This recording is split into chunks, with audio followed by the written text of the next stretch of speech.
You're tuned to Night Nerves, where if it's scary, creepy, thrilling, or disturbing, we read it, watch it, and talk about it. I'm Sam, and today we're talking about Graham Masterton's Master of Lies. Master of Lies tells the story of a detective named Larry who's hot on the trail of Smog City Satan, which is the moniker given to a ritualistic serial killer who's been brutally torturing and murdering men, women, and children in the San Francisco area. And as Larry gets closer and closer to finding out the identity and the motives of Smog City Satan, he begins to see that there are sinister and supernatural elements at play. I was really intrigued by the premise of this story, and I was reading about it. I read several reviews of readers stating that this was one of the most disturbing and disgusting books they had ever read, particularly in reference to the first chapter. So you're probably wondering, is this one of the most disturbing books that I've ever read? It's not. As a matter of fact, I've read more disgusting and disturbing work from Graham Masterton. But regardless, this is a disturbing book. It's an extreme horror book. It has a laundry list of trigger warnings. So if that's not something that you typically read, you might not want to read this book.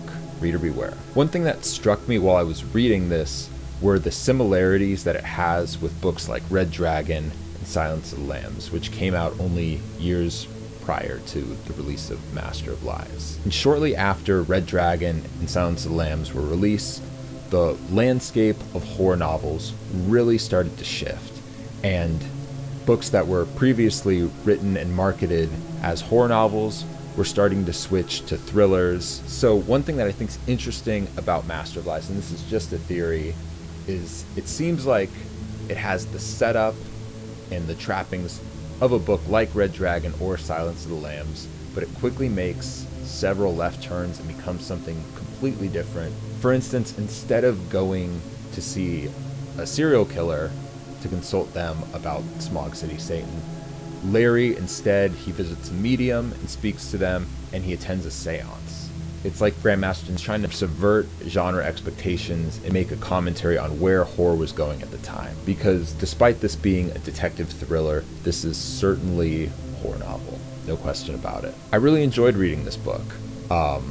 It does have its flaws. It's very pulpy. It's what I would call a paperback from hell. I think that's one of Graham Masterton's strengths, is he really understands what kind of writer he is, what his strengths are, and he's really good at playing to them.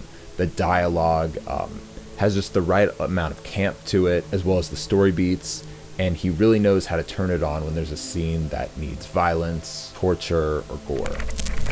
Thank you so much for watching this video. This is my very first video, but I have plans to release a ton of videos. There's books I've read that I'm excited to talk about. There's books I haven't read that I'm excited to read and talk about. And there's a bunch of horror movies that I want to discuss. So subscribe, like, comment, do all that good stuff. Hit the bell. I think you hit a bell. I hope to see you in the next one. Stay spooky.